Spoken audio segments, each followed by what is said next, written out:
Mirabantsika rehetra amin'ny anaran'i Jesosy Kristy Tompo a. Velona inandray ianao ary isaoran'Andriamanitra lehibe fa mbola omeny fotoana ahafahana mandre azy. Be dia be tokoa ny olona tsy mahare azy fa ianao amin'izao fotoan'izao dia mbola navela indre amin'ny fiteniny. Izany moa dia fitaovana fotsiny ihany fa ny fanano hiasa amiko sy aminao hivavaka alohan'ny zavatra rehetra. Eny Andriamanitra rainay tsara indrindra, lehibe sy mahagaga tokoa ny fitiavanao. Ninona zavatra ataonao zanak'olombelona na dia efa natsoina ho zanakao raha dia mbola manao ny tsy mety dia ny fitiavanao miloa lalana. Hany ka mbola navelanao azy tombonandro iainana izay ahafahanay mandiny tena, ahafahanay indray miverina aminao, ahafahanay ihany koa mangataka fifonana amin'izay rehetra tsy nanara-tanteraka anay. Fona ho ahy ary mifona ho an'izay mandre ihany koa na amin'izay rehetra nandehanana ka tsy mifanaraka tamin'ny sitraponao. Ankehitriny indray eo dia mitenena satria zava-poana tokoa ny fiainanay rehefa tsy ianao no miteny aminay. Aoka ianao Andriamanitra mampianatra anay ny zavatra rehetra roa talidalana avy amin'ny alalan'ny teninao no hitinay indray manadio anay satria tenin' Jesosy tamin'ny vavaka nataony taminao teny hoe manamasina aminay amin'ny teninao fanoteninao fahamarinana. Voninahitra anao Andriamanitra hatramin'ny taloha indrindra ankehitriny ary mandrakizay. Amen.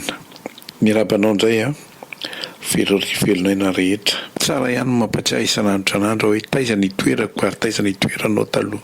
Voalaza ny tenin'Andriamanitra ovaka itsika hoe tsika anaovana tarantaranao dia Titos 2:7 dia voalaza toy izao amin'ny anaran'i Jesosy fa isika koa dia adala fahiny tsy nanaiky voafitaka andevo ny filana sy ny fafinaretana maro ary velona amin'ny lolopo sy ny fialonana sady hala noho ny fankahala. Amin'ny andininy 5 fa rehefa niseho ny fahamoram-pon'Andriamanitra mpamonjy antsika sy ny fitiavany ny olona dia tsy tamin'ny asa famarinana izay nataontsika fa araka ny famindrapo kosa no namonjeny antsika tamin'ny fanasan'ny fiterahana indray sy ny fanavaozan'ny fanahy. Amen. Eo amin'ny andininy teny soratra masina io dia mazava be hoe fahiny isika dia andevo, izany hoe andevon'ny ota, andevon'ny filana, andevon'ny fafinaretana maro.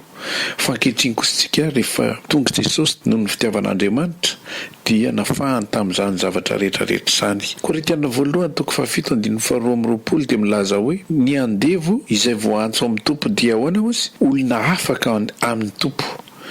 Averiko indray mandeha ny andevo izay voantso amin'ny tompo dia olona afaka amin'ny tompo. Izasy ianao zany dia rehefa andevo ny filana maro, andevo ny ota dia nafahana satria izay tokoa no tenin'ny soratra masina amin'ny Jaona 9:9 milaza hoe raha ny zanaka no anafaka dia ho afaka tokoa isika, dia ho afaka tokoa isika. Ka rehefa afaka zany tsika dia nataony Paoly hoe ny andevo voantso ao amin'ny tompo dia olona afaka amin'ny tompo. Toy izany koa ny olona afaka dia voantso dia mpanompony Kristy. Eo amin'izay zany no zavatra sarotra lehibe indrindra satria rehefa nafahany zany zasy ianao dia tokony ho mpanompony Kristy, mpanompony ny tenin'Andriamanitra fa tsy hoe mbola miverina indray ao manompony nofontsika. Ny olana dia izao, betsaka ny olona izay rehefa mahatsapa ny tenany hoe olona efa anisan'ny olona mandeha amin'ny lalam-pamonjena dia no heverina ilay fahafahana mitondra azy any amin'ny izay tiany atao araka ny nofo. I Petera moa dia nilaza mihitsy hoe olona afaka ianareo ozy izy fa aza mitondra ny fahafahanareo ho fanaronana ny ratsy fa toy ny mpanompon'Andriamanitra. Petera 1:2 no tena izany. Tandre mozy izy marina hoe olona afaka ianareo fa aza mitondra ny fahafahanareo amin'ny fanaronana ny ratsy. Ny ankabeazan'ny olona dia ataon'ny fialokalofana ny atao hoe anaran'ny Kristy.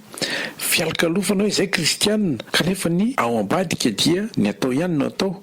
Ny zavatra rehetra dia manamavy ny anaran'Andriamanitra. Hoy izy ny Galatiana hoe raha mitady ho amarinina ao amin'ny Kristy isika nefa ny tenantsika kosa dia tao mpanota dia mipetraka amin'ny fanontaniana hoe mo mpanompo ny ota va Kristy sanatria izany. Galatiana 2:7 misy an'izany. Androany dia hiteny manokana antsika kristianina. Vehivavy ianao mandray amin'izao fotoan'izao, betsaka tokoa ny vehivavy hitanao any am-piangonana kristianina, ataoko hoe kristianina amin'ny andeha ataoko hoe tsy hiteny azy aho etiketo fa mety manana amin'ny fitiava-manokana an'Andriamanitra ihany koa nefa izy. Kanefa ny fitondran-tena ny ambadika dia mbola lasa voamaika ratsy satria miafina ao ambadika an'ilay teny hoe Kristy. Asa nanohy ny hasarotan'ny fiainana fa be dia be ny vehivavy izay manary tena noho ny fahatsarany men'Andriamanitra azy, izany hoe hoentina mambaby navadin'olona io anampitovy io fa rehefa manam-bola ry ny lehilahy dia lasa izy satria hoentina anangonana vola mihitsy ny fahatsarany. Tadidiny tsara nefa fa mandalo zany, mandalo io tenanao io. Ozy izy ny tenin'ny soratra masina ny amin'ny oabolana toko fa 1:7 any, oabolana 31 verset 31 dia milaza hoe fitaka ny fahatsaraham-bika ary zava-poana ny fahatsara-tare fa ny vehivavy matahotra ny Jehova ihany no teraina.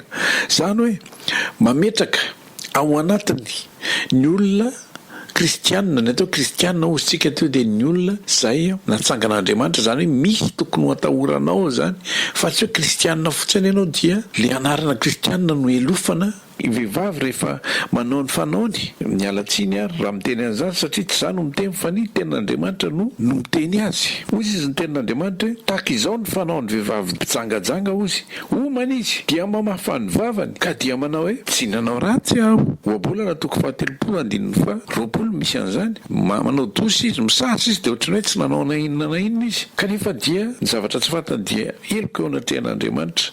Ho antsika lehilahy ihany koa mitandrema fa sao tafaroboka amin'izany asany maizina zany. Ozy izy ny tenin'Andriamanitra hoe aoka ny fonao tsy haniry ny hatsara-tarehiny ary aoka tsy azo anao amin'ny odimasina izy. Oabolana toko 5:5 satria voasoratra hoe izay miray amin'ny vehivavy janga dia ahoana ozy tena iray aminy fa hoy Andriamanitra ho nofo ray izy roa.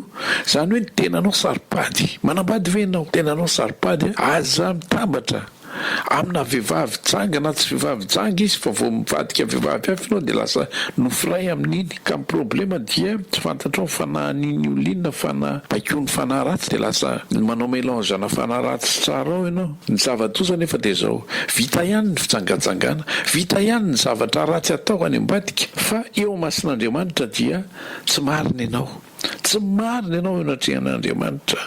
Voasoratra hoe ny olona tsy marina tsy mba andova ny fanjakan'Andriamanitra.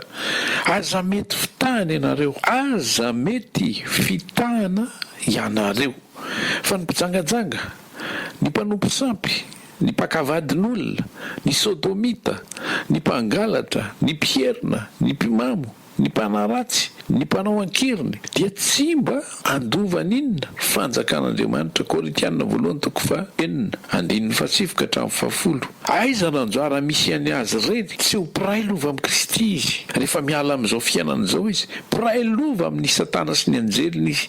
Aiza ary no misy azy? Voasoratra ny amin'ny Apokalipsy 20:20, Apokalipsy 20:20 dia milaza hoe ny devoly izay namitaka dia natsipy any amin'ny fary afo sy solofara izay misy ilay bibidisy ilay mpaminany sandoka koa ary ampijaliana andro aman'alina mandrakizay ampijaliana andro aman'alina mandrakizay siècle de siècle. Zany hoe raha nanao matematika ianao taloha dia misy an'le sigle kely iny le hoe alay fini, zany hoe tsisy fiafarany mihitsy. Iza ihany koa zany no miaraka aminy ihany ozytsika dia ny osa ny tsy mino, ny vetaveta, ny mpamon'olona, ny mpitsangajanga, ny mpanao ody ratsy, ny mpanompo sampy, ny mpandangy rehetra dia any nanjara any anatiny fary mirehatra fisolofara.